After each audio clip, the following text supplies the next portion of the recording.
السلام علیکم ورحمۃ اللہ وبرکاتہ۔ نحمده ونصلی علی رسولہ الکریم، اما بعد، اعوذ باللہ السمیع العلیم من الشیطان الرجیم، بسم اللہ الرحمن الرحیم۔ یا ایھا الذین آمنوا ان تنصروا اللہ ینصرکم ویثبت اقدامکم، صدق اللہ العظیم۔ ودانائے سبل ختم الرسل، مولائے کل جس نے غبار راہ کو بخشا فروغ وادی سینا،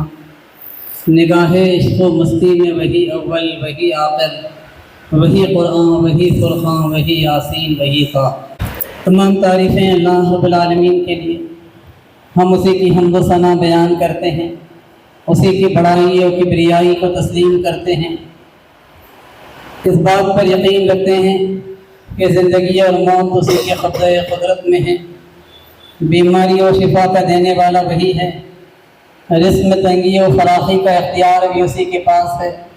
اور قوموں کا عروج و زوال بھی تنہا اسی کے اختیار میں ہے۔ درود و سلام تمام انبیاء اور مرسلین پر،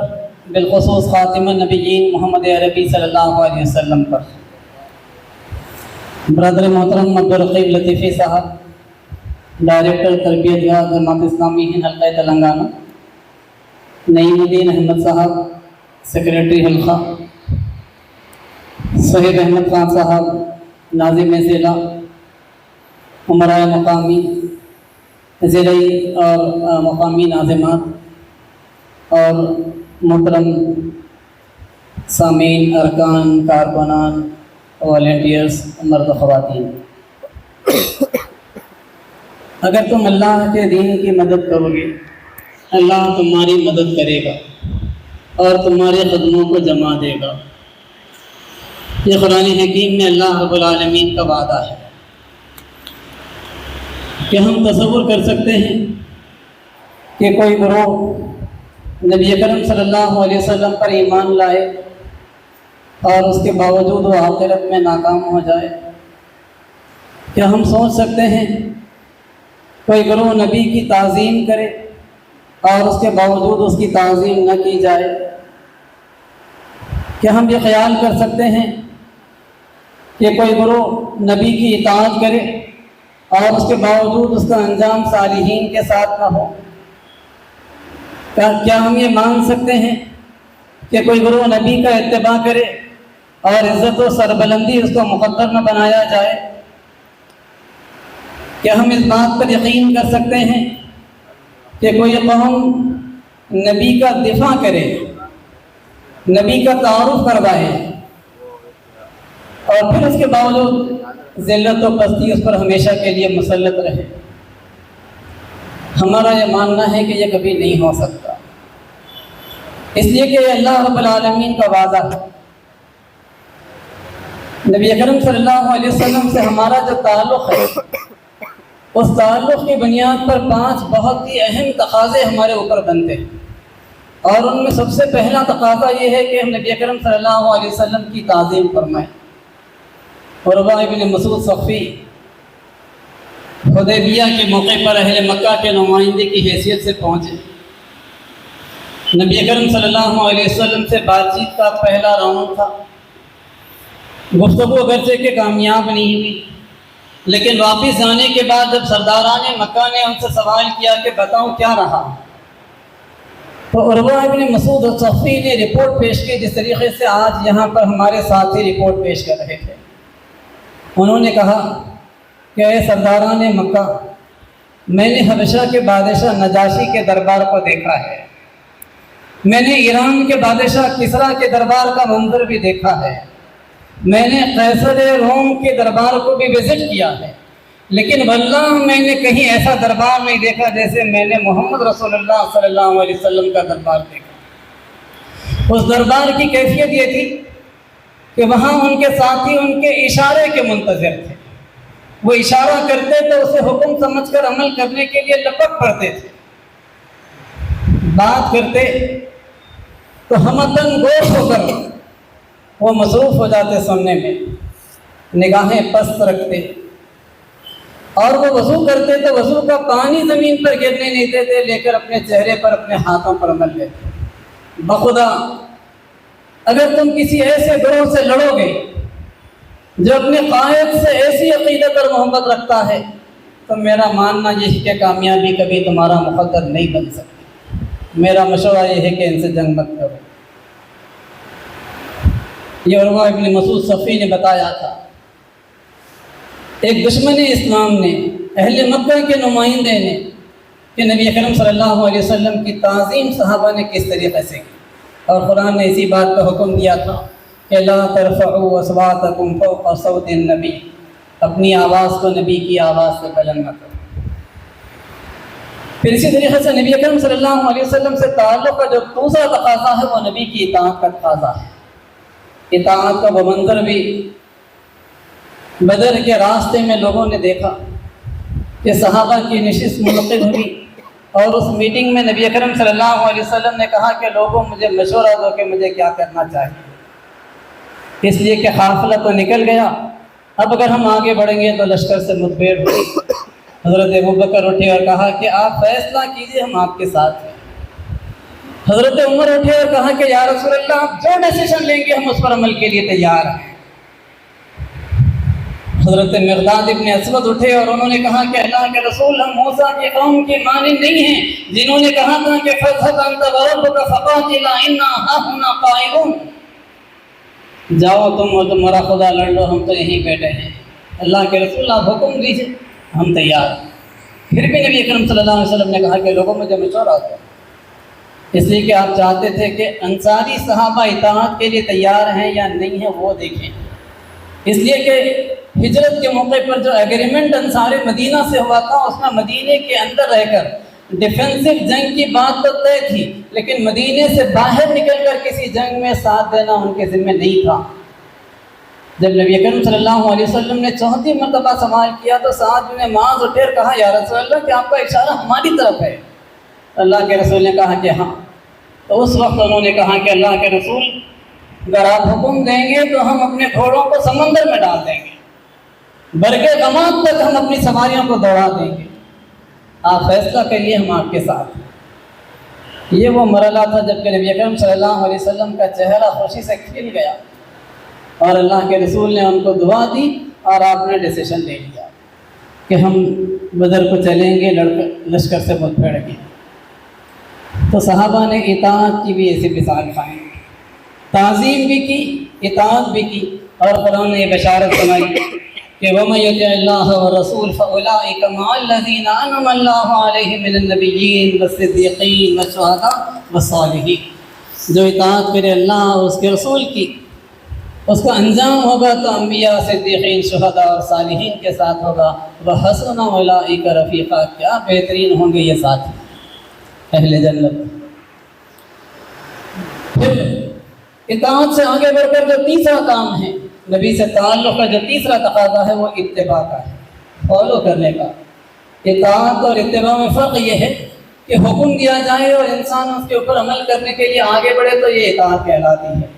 حکم نہیں دیا جائے صرف دیکھ کر انسان فالو کرے تو یہ چیز اتباع کہلاتی ہے۔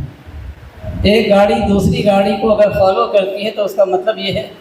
کہ وہ سامنے والی گاڑی تیز جا رہی ہے تو پچھلی گاڑی بھی تیز جائے گی، وہ داہنے مڑے گی تو پچھلی گاڑی بھی داہنے مڑے گی، وہ کہیں رکے گی تو پچھلی گاڑی بھی وہیں پر رکے گی، یہ ہے اتباع۔ اور نبی اکرم صلی اللہ علیہ وسلم کا اتباع صحابہ نے ایسے کیا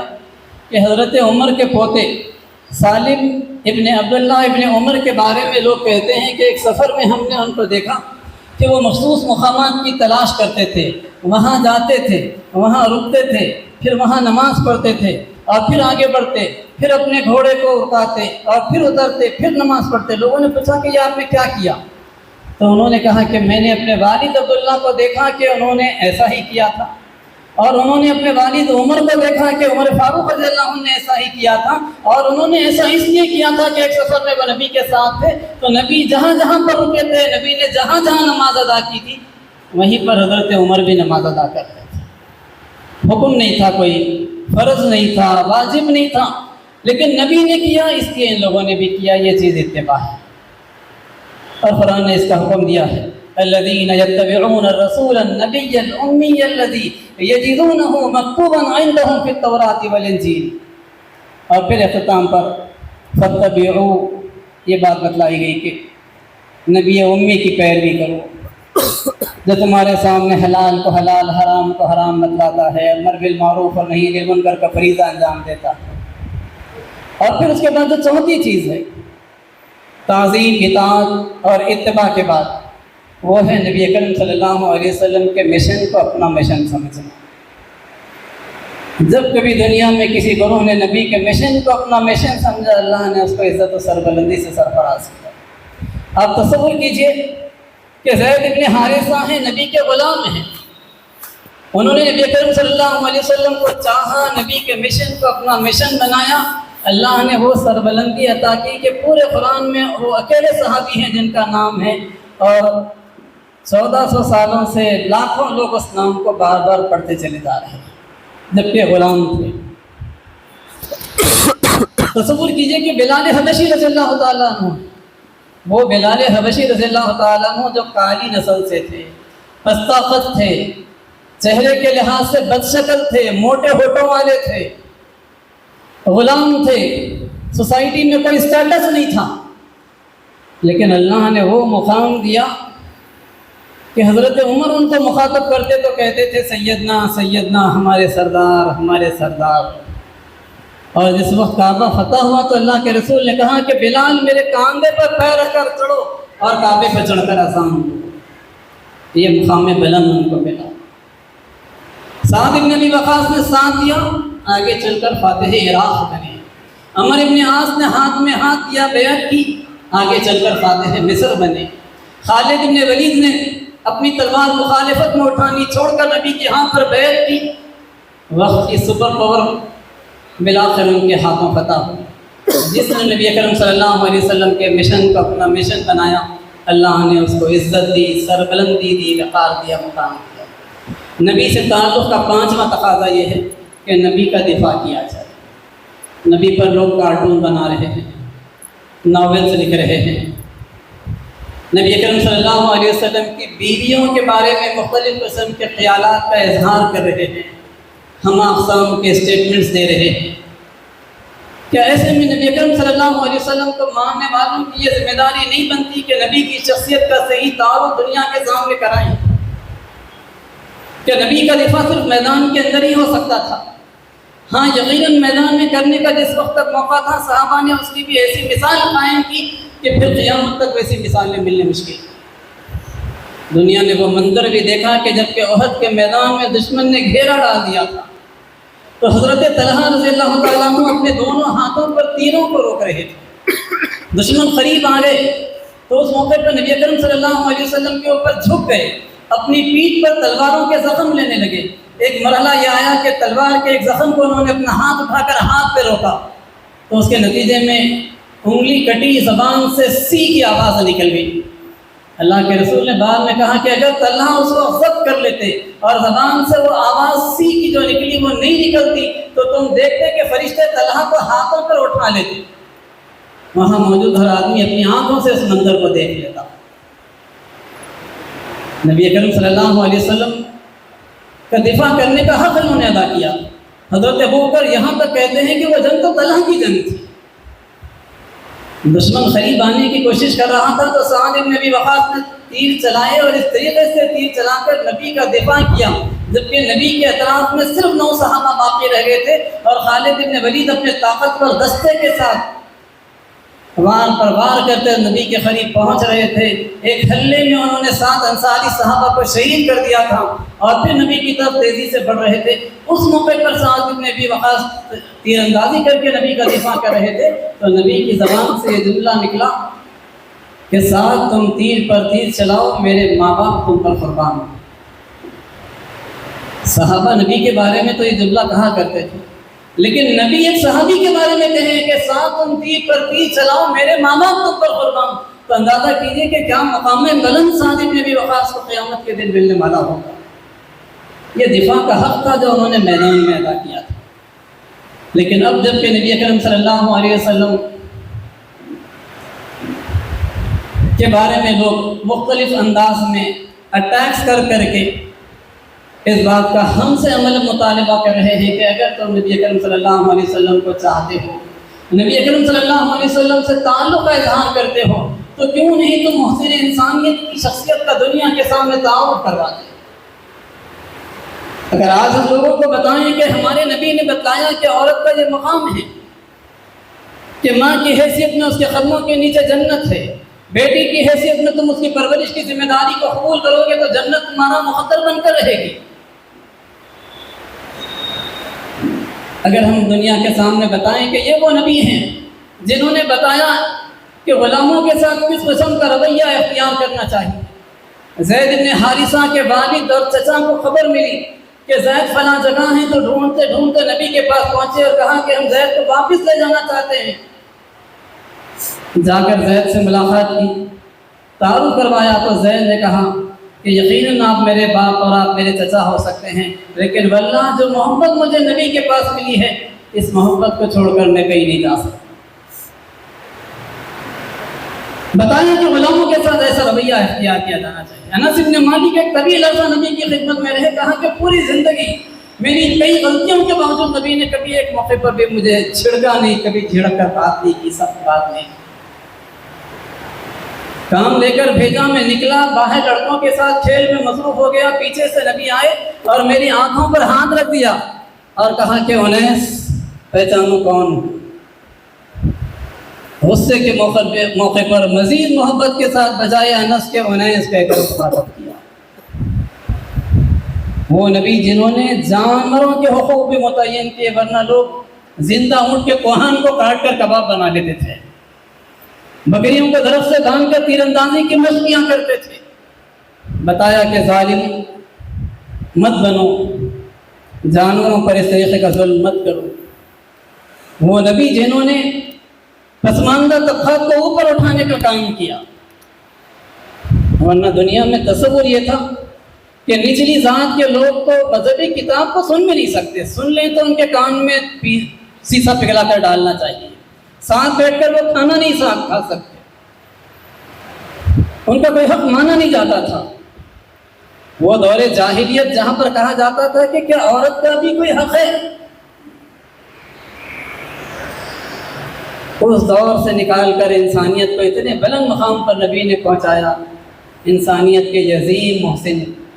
ان کے احسان کا کیا یہ تقاضا نہیں ہے کہ نبی اکرم صلی اللہ علیہ وسلم کی شخصیت اور سیرت کا ہم دنیا کے سامنے تعارف کروائیں؟ این ممکن ہے کہ یہ تعارف ہم کروائیں تو آج جس طریقے سے ہم نبی سے تعلق رکھتے ہیں، وہ لوگ جو نبی کو نہیں مانتے، نہیں جانتے، نہیں واقف ہیں، وہ کل نبی سے محبت کرنے لگے، وہ نبی کو ماننے لگے، وہ نبی کے پیرو بن جائیں، اور اس کے نتیجے میں ہمارے لیے بھی یہ راہ نجات بن جائے، سامان نجات بن جائے۔ سامعین محترم، قومیں اس وقت محفوظ کی جاتی ہیں جبکہ وہ انبیائی مشن کو اپنی زندگی کا مشن بناتی ہیں۔ بلغ ما انزل الیک من ربک وان لم تفعل فما بلغت رسالتک، جہاں یہ بات بتلائی گئی کہ تم پہنچاؤ جو کچھ تمہارے پاس پہنچایا گیا ہے، نازل کیا گیا ہے، اور اگر تم نے نہیں پہنچایا تو تم نے حق رسالت ادا نہیں کیا۔ ساتھ ہی اطمینان بھی دلایا گیا کہ واللہ یعصمک من الناس، یہ کام کرو گے تو اللہ دشمنوں سے تمہاری حفاظت بھی کرے گا۔ دعوت کے کام کے نتیجے میں حفاظت کا وعدہ ہے۔ دشمن کوشش میں ہے کہ ہم کو نیست و نابود کر دیں، ہمارے وجود کو مٹا دیں، اس زمین میں ہمارا کوئی مقام باقی نہ رہے، ہمارا کوئی وقار باقی نہ رہے، لیکن قرآن اس بات کا وعدہ کرتا ہے کہ اگر اس کام کو تم کرو گے کہ تو اللہ تمہاری حفاظت کرے گا، دشمنوں کے شر سے ہمیں بچائے گا۔ ہمارے ساتھیوں نے یہاں پر بہت حوصلہ افزا قسم کی رپورٹیں پیش کی، ملاقاتوں کی رپورٹ آئی، برادران وطن کے تاثرات آئے، خواتین کے تاثرات ہمارے سامنے آئے، کسی نے فولڈرز دیے، کسی نے ملاقاتیں کی، کسی نے کوئی گیٹ ٹوگیدر کیا، کسی نے کسی اور طریقے سے کنٹریبیوٹ کیا۔ ہمارا یہ ماننا ہے کہ اللہ کی ایک صفت شکور ہے۔ بندے کو جب شاکر کہا جاتا ہے تو اس کے معنی یہ ہے کہ بندہ شکر گزار ہے۔ اللہ صرف شاکر ہی نہیں ہے بلکہ اس سے آگے بڑھ کر سپرلیٹو ڈگری ہے شکور۔ اور اللہ کے لیے جب شاکر یا شکور کا لفظ استعمال کیا جاتا ہے تو اس کے معنی یہ ہے کہ اللہ بندے کے اعمال کا بہت زیادہ قدردان ہے۔ کوئی عمل بھی چاہے وہ عمل آپ کے کوئی ساتھی دیکھے یا نہیں دیکھے، آپ کا کوئی ذمہ دار دیکھے یا نہ دیکھے، اللہ رب العالمین ہر عمل کو نہ صرف دیکھ رہا ہے بلکہ میزان میں وہ عمل اس وقت کام آئے گا جب کہ انسان کو ایک ایک نیکی کی ضرورت ہوگی، اور دنیا کی دوسری نیکیوں کے بالمقابل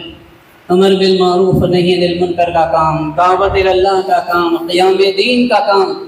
یہ کام دنیا کی ساری نیکیوں پر شاید بہت بھاری پڑ جائے گا، اور اس کی بنیاد پر آخرت میں درجات متعین ہوں گے۔ معلوم ہوگا کہ کس وقت کو کہاں پر رکھنا ہے جنت کے اندر۔ اہل جنت کو اس موقع پر افسوس ہوگا تو ایک ہی بات پر افسوس ہوگا کہ کاش میں نے مزید کچھ نیک اعمال کر لیے ہوتے تو آج شاید جنت میں میرا مقام اور تھوڑا بلند ہو جاتا۔ نبی اکرم صلی اللہ علیہ وسلم کے احسانات اس دنیا میں ہمارے اوپر ختم ہو گئے ایسا نہیں ہے، بلکہ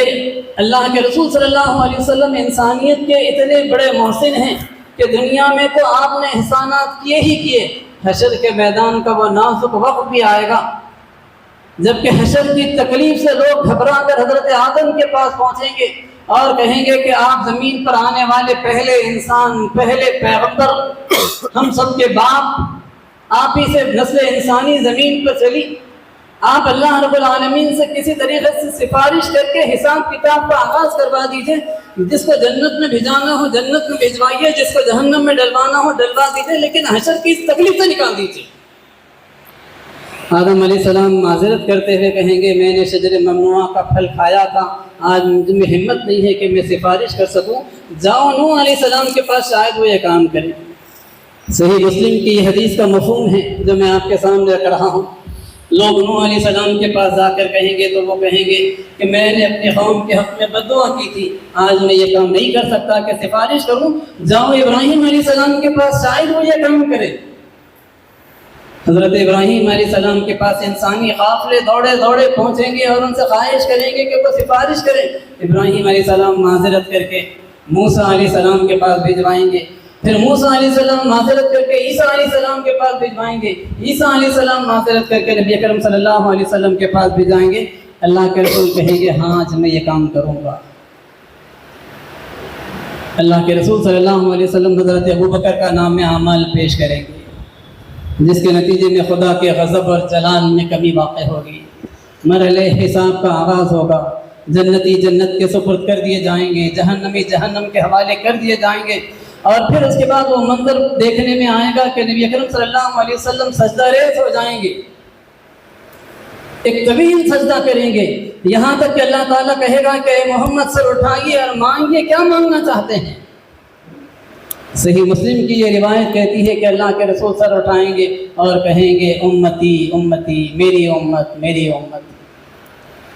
تو اس موقع پر اللہ رب العالمین کہے گا کہ جائیے جہنم سے ہر اس شخص کو نکال کر لا لیجیے جس کے دل میں جو کے دانے کے برابر بھی ایمان تھا۔ نبی جا کر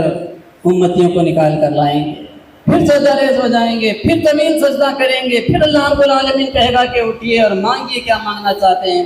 پھر یہی بات کہیں گے امتی امتی، حکم ہوگا کہ جائیے جس کے دل میں گیہوں کے دانے کے برابر ایمان تھا اسے بھی نکال کر لائیے۔ اس طریقے سے اللہ کے رسول صلی اللہ علیہ وسلم لوگوں کو نکالتے جائیں گے، یہاں تک کہ آخری مرحلہ وہ آئے گا کہ اللہ سے خواہش کریں گے کہ جس کے دل میں ذرہ برابر بھی ایمان ہو اسے بھی نکال دیجیے۔ اللہ رب العالمین خود نکالے گا۔ تو تصور کیجئے کہ وہ نبی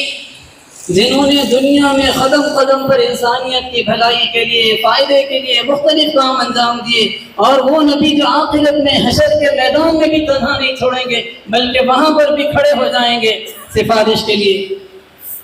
کتنے نبی اکرم صلی اللہ علیہ وسلم کے احسانات ہیں، کیا ان احسانات کا یہ تقاضا نہیں ہے کہ نبی اکرم صلی اللہ علیہ وسلم کے بارے میں ہم دنیا کو واقف کروائیں؟ یہ نبی اکرم صلی اللہ علیہ وسلم کی شخصیت کے دفاع کا بھی تقاضا ہے، نبی سے تعلق کا تقاضا بھی ہے، اور امت مسلمہ کے فرد ہونے کی حیثیت سے بھی تقاضا ہے، انسانیت کے اس عظیم محسن کے احسانات کا بھی تقاضا ہے۔ جماعت اسلامی ہند دراصل یہی چاہتی ہے کہ امت مسلمہ اس کام کو اپنی زندگی کا مشن بنائے، اللہ کے رسول صلی اللہ علیہ وسلم کا تعارف دنیا کے سامنے کروائے، حقیقت میں جب کبھی ہم کوئی کانفرنس کرتے ہیں، کوئی مہم مناتے ہیں، کوئی ایکسپو کرتے ہیں، تو ان کانفرنسوں کے ذریعے سے، مہمات کے ذریعے سے اصل مقصود یہ ہوتا ہے کہ بڑے پیمانے پر ہم آبادی تک پہنچیں، بڑے پیمانے پر ہم اپنے مشن کا تعارف کروائیں، بڑے پیمانے پر ہم اپنے کیڈر کو موٹیویٹ کریں، موبیلائز کریں، میدان میں لائیں، ان کو حرکت و عمل سے جوڑیں۔ مہمات دراصل مہمیز دینے کا کام کرتی ہیں، اور اس کے نتیجے میں بہت سارے مواقع پر یہ دیکھنے میں آتا ہے کہ وہ کیڈر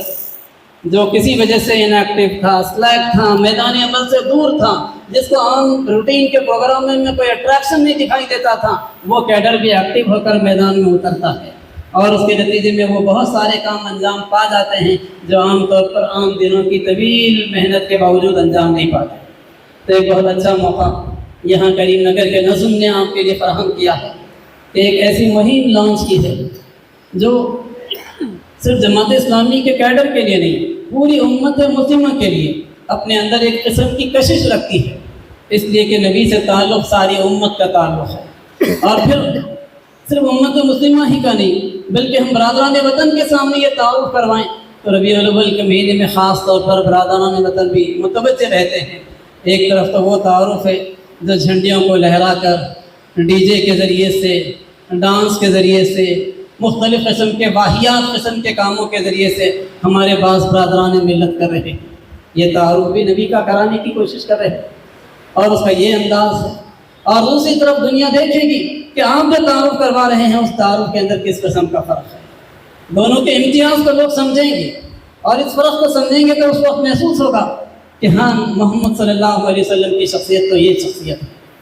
وہ آپ کے فولڈر کا مطالعہ کریں گے، آپ کے دیے ہوئے کتابچے کا مطالعہ کریں گے، آپ کے ہاتھوں اگر ان کو قرآن ملے گی، قرآن کے ذریعے سے نبی کی شخصیت کو وہ پہچانیں گے اور خدا سے وہ جڑیں گے۔ نبی کا اصل کام تو یہی تھا کہ انہوں نے انسانوں کو خدا سے جوڑا، تو پھر اس کا جو نتیجہ نکلے گا وہ یہ کہ دنیا کی زندگی میں ان کے لیے سکون کا سامان تو ہوگا ہی ہوگا، ہم سب کے لیے بھی اطمینان کا سامان ہوگا، قلبی سکون کا سامان ہوگا۔ اور حضرت علی نے یہ بات بتلائی تھی کہ کوئی تمہارے ذریعے سے ہدایت پا جائے تو تمہارے لیے یہ 100 سرخ اونٹوں سے کہیں بہتر ہے۔ میں اپنے گفتگو کو ختم کرتے ہوئے آپ کے سامنے یہ بات کہنا چاہوں گا کہ اللہ کے رسول صلی اللہ علیہ وسلم کے تعارف کی مہم اگر آپ لوگوں نے منائی ہے تو یقیناً ایک فرض کفایہ کو انجام دیا ہے۔ یہ امت مسلمہ کی مجموعی ذمہ داری ہے کہ وہ نبی اکرم صلی اللہ علیہ وسلم اور اسلام کا تعارف دنیا کے سامنے کروائیں۔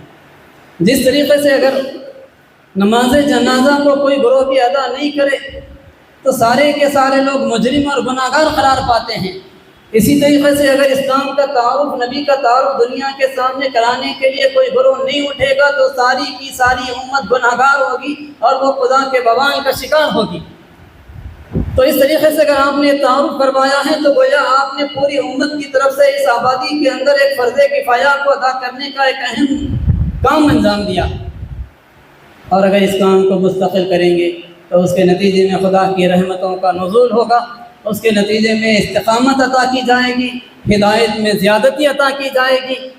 صراط مستقیم پر چلنا آسان کیا جائے گا۔ اللہ رب العالمین دنیا کی زندگی میں بھی آسانیاں اور سہولتیں پیدا کرے گا، اور آخرت کی پستی سے، آخرت کی ناکامی سے اللہ تعالیٰ حفاظت کرے گا۔ میں اس موقع پر جماعت اسلامی کے سارے ہی یہاں کے ذمہ داروں کو مبارکباد بھی دیتا ہوں کہ انہوں نے ایک اہم کام کو انجام دینے کا بیڑا اٹھایا ہے، اور پھر ساتھ ہی ساتھ